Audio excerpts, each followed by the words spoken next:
এই যে হ্যালো ভাই। ভাই আপনার সাথে কিছুক্ষণ কথা বলা যাবে? হ্যাঁ যাবে। আচ্ছা তাহলে বসি। বসেন। আচ্ছা ভাই, এখন যেহেতু বর্তমান শীতের মৌসুম চলতেছে, তাহলে আপনি লাস্ট কবে গোসল করছেন? এই ধরেন ও আচ্ছা 2 দিন। আচ্ছা যাই হোক। একদিন 2 দিন পর পর এভাবে অনেকেই গোসল করে, এটা একটা স্বাভাবিক ব্যবহার, তেমন একটা কোনো প্রভাব ফেলে না। তো যাই হোক, আপনার সাথে কথা বলে অনেক ভালো লাগলো। তাহলে ভাই এখন আসি। এ ভাই দাঁড়ান, আমার কথা তো এখনো শেষই করতে দিলেন না আপনি।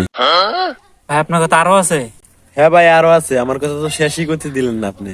আচ্ছা বলেন। ভাই আমি তো বিগত 2 সপ্তাহ ধরে গোসল করি না।